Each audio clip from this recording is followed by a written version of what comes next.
Cuando mi tía Tina se jubiló, no quiso dejar de trabajar de un día para otro. Ella entregó 40 años de su vida como enfermera en un hospital público. Difícilmente se iba a acostumbrar a estar en su casa sin hacer nada. Con ayuda de uno de mis primos imprimió anuncios y los llevó a repartir a las casas. Algunos los fueron a pegar en los postes de luz de varias colonias vecinas. Las solicitudes no desbordaron su agenda, pero al menos desde la primera semana tuvo un llamado. Con el paso del tiempo se fue haciendo de varios pacientes a quienes visitaba directamente en sus casas. Los bañaba, les daba de comer, les suministraba sus medicamentos, los acompañaba a sus consultas médicas. En diciembre de 2017 recibió un llamado para atender a una mujer que vivía sola en una casona enorme en la colonia del Valle. Cuando llegó, encontró la puerta entreabierta en el número 301. Muy conveniente, pues la señora a quien visitaba no podía levantarse de su cama. Por teléfono, Tina habló con una mujer joven con quien esperaba encontrarse para hacer el trato. Sin embargo, no encontró a nadie más en toda la propiedad. El sitio era bastante lúgubre. En ese departamento los techos eran altos, sin embargo, no había lámparas ni focos. Todo era velas, veladoras e inciensos. Las ventanas, por instrucción de la persona que llamó por teléfono, debían permanecer cerradas, al igual que las pesadas cortinas de terciopelo. Mi tía regresó muy espantada a su casa esa noche. El taxista que la trajo de vuelta se bajó a tocar la puerta para que Beto saliera por ella. Mi primo tenía que viajar, por lo que la señora lo convenció de que estaba bien para que él no se fuera preocupado. Sin embargo, era evidente que algo horrible le había ocurrido a su madre. A las 3 de la mañana, tía Tina seguía sin poder conciliar el sueño. Entonces le habló a una de sus otras hijas por teléfono para que fuera a platicar con ella. Cuando Sandra llegó a casa de su mamá, esto fue lo que le contó. La paciente era una señora muy mayor que se encontraba en estado de postración, es decir, que se encuentra tan debilitada o enferma que no estaba en condiciones para levantarse de la cama. Mi tía le hizo varias preguntas, pero la mujer no se veía con ánimos o fuerzas para responderlas, además de que no se veía muy lúcida o en sus 5 sentidos. En una hoja de papel encontró escritas las tareas que alguien había dispuesto. Seguramente fue quien habló por teléfono con Tina. A un lado le dejaron la llave de la casa y el dinero de la visita, ya que mi tía cobraba por día. Tina dijo que en todo el tiempo que estuvo ahí, lo único raro que presenció tenía que ver con la casa y no con la enferma. Había velas encendidas por todas partes, incluso en lugares donde era obvio que la enferma no tenía contacto. Mi tía dijo que quiso asomarse al exterior, pero se encontró con que además de las gruesas cortinas, había periódico pegado en las ventanas. Bañó a la mujer con una esponja, se sentó a leerle unos poemas que encontró en un libro reposado en la mesita de noche. Luego se le ocurrió que era necesario buscarle algo de comer, pero no había refrigerador ni despensa en la casa, además de que en la hoja de tareas decía con letras mayúsculas que no se le ofreciera ningún alimento a la enferma. Entre tanta oscuridad, a mi tía se le hicieron eternas las horas. Salía a las 8, pero se esperó hasta las 9 porque tenía la idea de que algún familiar llegaría a hacerse cargo de la enferma. En todo ese tiempo no llegó nadie y ella no podía aguardar más. Se despidió dándole la bendición a la señora, pero cuando lo hizo, en el piso de arriba algo se azotó. Tina subió a ver, inspeccionó todo el piso con el pretexto de buscar la fuente del ruido. Sin embargo, no encontró nada que hubiera podido causarlo. Aunque eso sí, vio cosas que no encajaban con una vivienda en la colonia del Valle, pero sí con una mansión lúgubre que se encontraba privada de la luz del día. En una recámara había un viejo reloj de péndulo y un ataúd. Después de eso mi tía no se atrevió a mirar más. Bajó con paso rápido y salió de la casa. Estaba por tomar el taxi cuando se dio cuenta de que no llevaba consigo su bolsa. Tuvo que regresar a la casa desde la avenida en la esquina, metió la llave y abrió. No se encontró con nada raro en el camino, sino hasta que llegó a la recámara de la señora. En la cama donde estaría postrada la enferma, no había nadie. Tina buscó a la señora en el baño, donde era más probable que la encontraría. Sin embargo, ella no estaba ahí, ni en ninguna otra parte de la casa. A mi tía se le hizo muy raro, pero sobre todo le preocupó. Podría haber sufrido una caída, podría haber salido y estar perdida o en peligro. En 20 minutos revisó todas y cada una de las habitaciones de la parte superior, subió a la azotea, miró hacia el patio, luego volvió a la planta baja y examinó de nuevo las piezas donde antes ya había buscado. Cuando revisó la alacena, vio que había una puerta semioculta. En realidad era un pedazo de madera que tapaba un agujero en la pared. Como si se tratara de la entrada a una mina, parecía haber un túnel que iba bajo tierra. Mi tía le contó a Sandra que a pesar de que ella estaba ahí para cuidar a una paciente, también tenía límites, y meterse en un agujero como ese para sacar a la señora era uno de ellos. Mientras miraba con la poca luz que daba la vela que tenía en la mano, escuchó un ruido, pero no frente a ella, sino en la cocina, a unos pasos a sus espaldas. Lo que vio a mí me hace temblar a pesar de que no estuve ahí ni me lo contaron de primera mano. La enferma apareció en la cocina. Sobre la mesa había un cuerpo que ella devoraba o del cual sorbía. Poco se podía ver entre tantas penumbras, pero lo que quedaba claro era que la anciana se estaba alimentando. Mi tía salió de la casa dando horribles gritos. Los vecinos se asomaron, luego salieron a ayudarla. Pidió que llamaran a la policía y así lo hicieron, pero cuando ella les dijo lo que había visto en el 301, todos se devolvieron a sus casas y la dejaron ahí sola. Llegó la patrulla y junto con ella los policías entraron al domicilio. Sí encontraron sangre en la mesa, pero no a la señora enferma ni el cuerpo en cuestión y mucho menos evidencia de algún asesinato, solo una mancha que alguien intentó limpiar. Luego de un par de preguntas supieron que Tina no vivía ahí, oficialmente no podían entrar a la propiedad, así que todos regresaron a la calle. El oficial se comprometió a vigilar la calle por si veía algo sospechoso, pero fuera de eso no podía hacer más. Ese mismo policía acompañó a mi tía a la avenida a tomar el taxi. De camino le dijo que en los últimos 6 años habían recibido reportes parecidos, algunos por parte de cuidadores de gente enferma y otros por parte de los vecinos. No todos del 301, pero sí en la misma cuadra. Mi prima Sandra hasta el día de hoy se pregunta si lo que vio su mamá fue un vampiro. A mí lo que me provoca curiosidad es el túnel que se encontró en la alacena. Me pregunto a dónde irá o hasta dónde llegará. No creo nunca saberlo, aunque eso sí, todavía tenemos llaves de esa casa.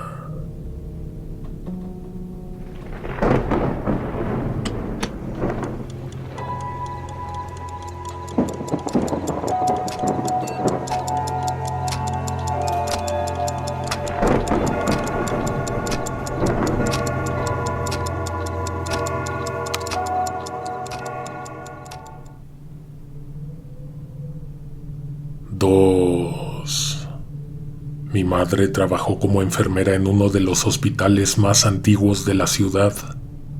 De ese lugar han surgido generaciones y generaciones de historias, muchas de ellas relatadas hasta el cansancio en todas partes. pero hay una experiencia que a mí me ha resonado por muchos motivos. Una de las razones es porque cuando llegué a visitar a mi mamá en el comedor del hospital, yo mismo escuché de boca de una de sus compañeras el reclamo que les hacía a las demás por el robo de libretas. El centro de la historia a continuación son esas libretas. Margarita era muy organizada, según me cuenta mi madre. Además de los cuadros de medicamentos, ella tenía sus propias libretas donde registraba mucha otra información. Junto con el nombre del paciente anotaba los de quienes lo visitaban, los días que la persona llevaba internada, las sugerencias que podría hacerle tanto a la familia como al médico, detalles con la comida y demás cosas aparentemente insignificantes, pero que la volvían un modelo a seguir.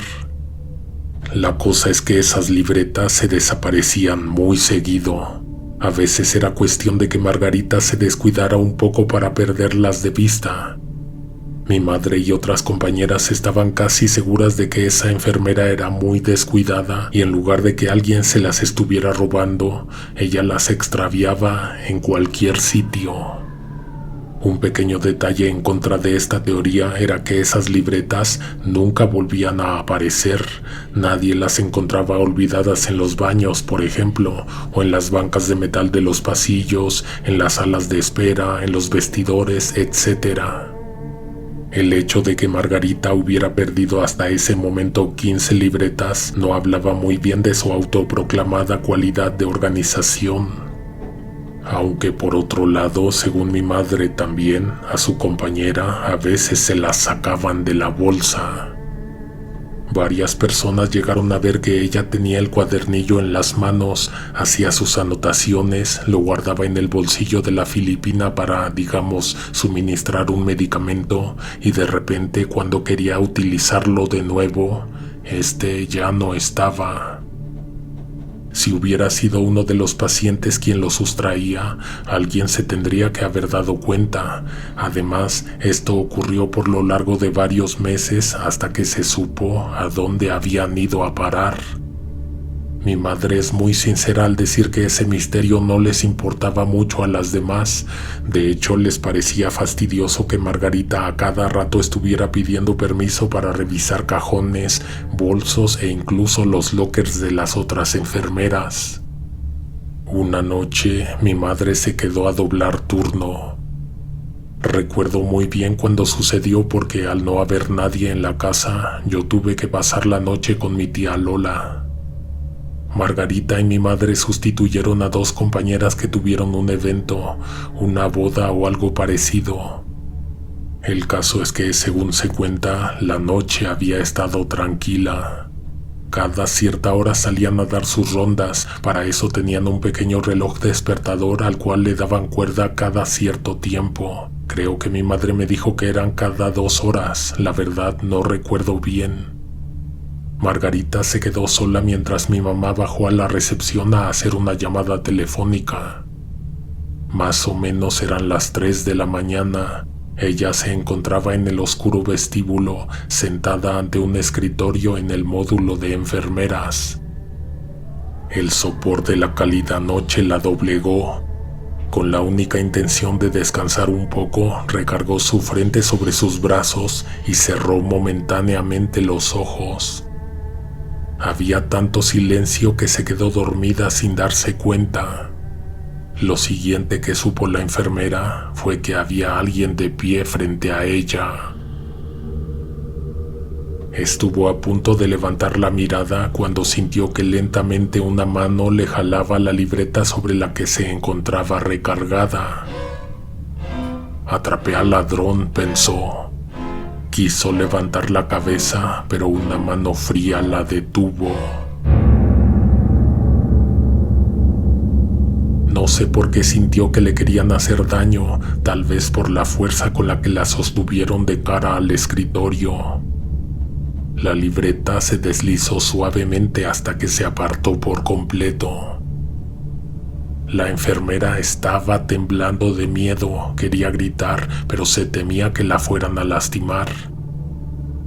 La punta de los helados dedos tocaba su nuca y la seguía sosteniendo aun cuando ella se dio cuenta de que quien sustrajo la libreta ya se había alejado del escritorio.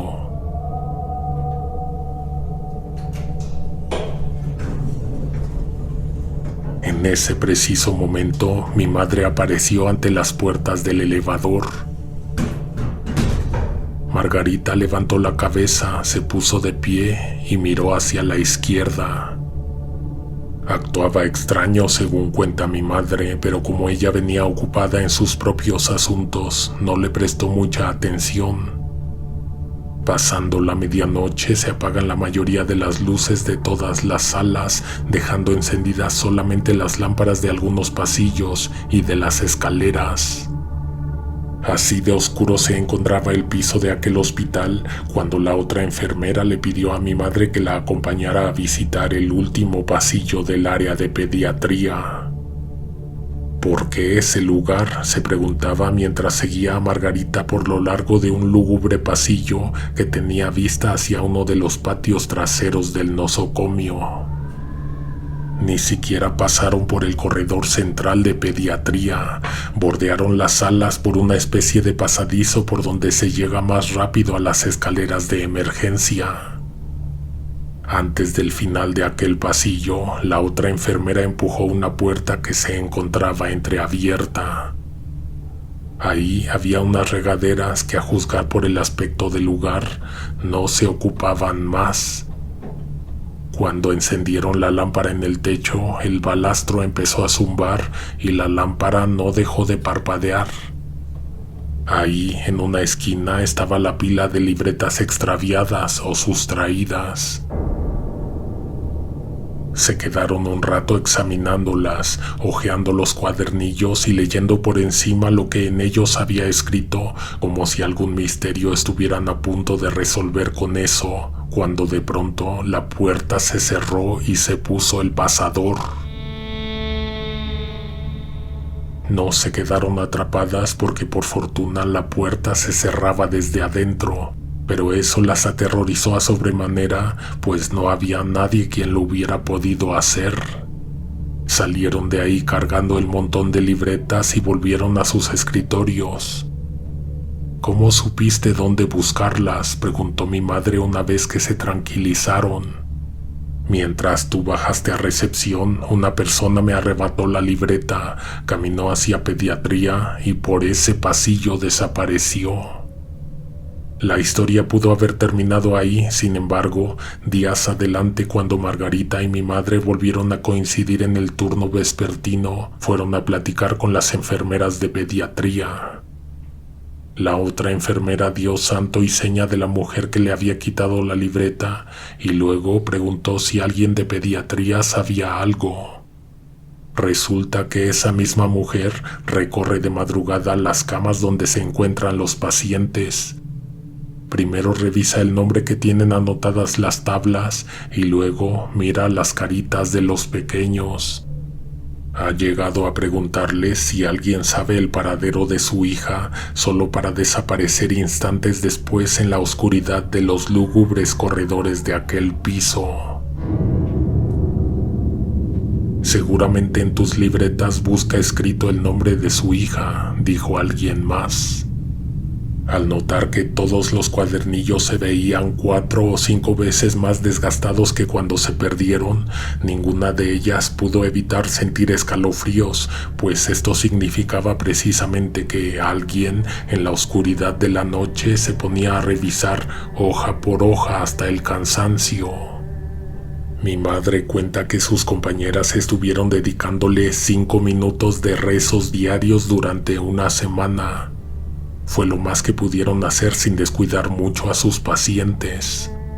Lo de las libretas nunca volvió a suceder, sin embargo, según las enfermeras de pediatría, aquella mujer seguía caminando por entre las camillas, deteniéndose al pie de la cama para leer el nombre de los pacientes y mirándoles la carita de cerca mientras ellos dormían.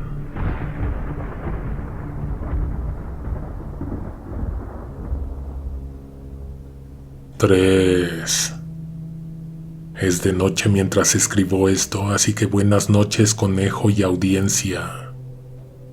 Mi nombre es Sandra Isabel y soy enfermera. Desde el inicio de mi carrera hasta mis 32 años laboré en el sector público.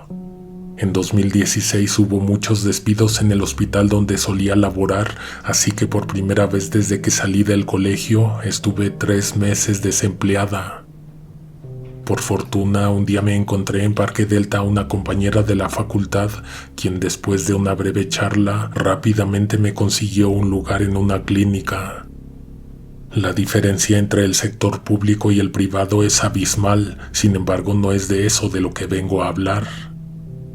Llevaba más o menos un año trabajando ahí cuando tuve mi primer encuentro con algo que no pude explicar. Antes de eso debo decirte que en el hospital donde laboraba se contaban muchas historias, pero por suerte o por desgracia nunca pude corroborar ninguna de ellas. Me atrevo a decir que a todos nos fascina el tema de lo paranormal hasta que nos sucede personalmente. Era una noche relativamente tranquila. Internados teníamos solamente a 2 pacientes. Al momento éramos 2 enfermeras en todo el edificio, pocas si se toma en cuenta la dimensión de la clínica, con sus torres de consultorios, el área de rehabilitación que es un piso completo con todo y su patio, los estacionamientos, los laboratorios. Todos estos espacios se encontraban vacíos y tenían sus luces apagadas. Los familiares de ambos pacientes habían estado presentes durante el día, sin embargo, al caer la noche, las salas de espera se vaciaron. A pesar de que las televisiones se quedaron encendidas, se hizo un silencio enorme dentro del piso y este trajo consigo un sentimiento de soledad y abandono tan fuerte que ambos pacientes pidieron ser juntados en una misma sala. Mi compañera y yo hicimos los arreglos para llevar una de las pesadas camillas por el pasillo y luego a la otra sala. Nosotras aprovechamos que ambos estaban despiertos para tomar signos y hacer anotaciones en las tablas. Luego nos fuimos a otra sala a ver la televisión. A menos de que nos llamaran, teníamos 2 horas para hacer nuestras cosas, ya que las otras tareas que nos asignó la jefa quedaron terminadas desde la noche anterior. Creo que nos estábamos quedando dormidas cuando una de las 2 notó algo extraño en la sala. ¿Sabes eso mismo que se siente cuando alguien tiene la mirada fija en ti? Ambas miramos al mismo tiempo hacia la entrada. En el marco de la puerta había una persona asomándose. No la identificamos como parte del personal de mantenimiento o de limpieza. No era ninguno de los médicos ni tampoco uno de los pacientes. Se trataba de una mujer de unos 40 y tantos años, a quien francamente nunca habíamos visto antes. Mi compañera tomó la iniciativa y se levantó. Tuvo una breve charla con la persona afuera de la sala y luego regresó para consultar algo conmigo. Me preguntó si era posible que dejáramos pasar a esa persona a ver a uno de los pacientes. Si tiene acreditación de familiar, ¿por qué no?, respondí. Habríamos estado muy adormiladas para olvidar el hecho de que después de las 9 de la noche no se permitían ingresos a la clínica. Cualquier persona que fuese a pasar la madrugada con algún paciente debió haberse registrado antes del cierre del edificio. Aquella mujer que esperaba en el corredor había salido quién sabe de dónde, pues en la sala de espera no había absolutamente nadie. Mientras platicábamos, aquel rostro nos miraba con insistencia, asomándose hacia el interior de la sala. Mi compañera se levantó y la acompañó a donde descansaban los únicos 2 pacientes de toda la clínica. No sé por qué fue, pero yo también acudí porque sentí que algo andaba mal. Seguí de cerca a las 2 mujeres hasta la otra sala. No tardé nada en tener la razón. La persona se separó de mi compañera enfermera y una vez que se le permitió entrar, caminó rápidamente hacia el paciente. Se le fue encima al tiempo en que se cerraron las cortinas que separaban las camillas. Mi compañera quiso hacer algo, pero yo fui testigo de que parecía como si alguien estuviera sosteniendo dichas cortinas para que nadie pudiera entrar. El sujeto forcejeó con la mujer hasta que perdió la vida.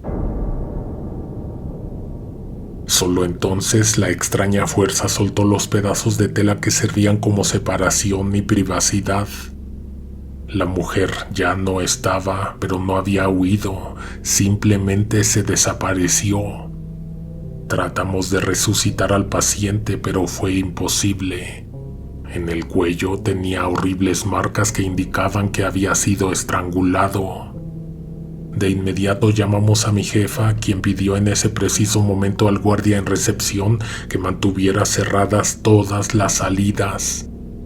Ella llegó a la clínica en menos de 15 minutos, mientras se hizo acompañar del personal de seguridad para revisar cada piso. Llamó a los familiares por teléfono. Mi compañera estaba en el suelo, de rodillas, llorando. ¿Qué les íbamos a decir? El paciente tenía las marcas de asfixia en el cuello. Cuando lo volvimos a revisar, la persona estaba tan plácida que parecía como si solamente se hubiera quedado dormida. Las marcas del forcejeo se habían desvanecido. Las sábanas volvieron a estar bien acomodadas. Mi jefa se encargó de llevar de vuelta al otro paciente a su sala privada. Minutos adelante volvió con nosotras acompañada de los familiares del sujeto que había sido atacado. Antes de llamar a la policía, ellos solicitaron hablar con nosotras. Nos pidieron una descripción precisa de aquella mujer, escucharon atentos y luego uno de ellos sacó su celular y nos mostró una foto. De casualidad era ella. La persona que vimos asomada hacia el interior de nuestra sala incluso estaba vestida igual que en la imagen. Efectivamente, la atacante era la hermana del paciente, con el único detalle de que ella había muerto 3 años atrás. Mi jefa no se lo creía, además tenía un gran sentido de la responsabilidad y estaba determinada a llamar a la policía. Por favor, deje de decir eso que nos perturba. Su hermana vino por él y punto, dijo uno de los hijos del señor. Se hizo la autopsia a petición de la esposa, quien firmó tranquilamente los papeles cuando se pasó un poco el furor de la noticia. Según mi jefa nos contó después, el resultado no sorprendió a ninguno de los familiares. Había sido muerte natural.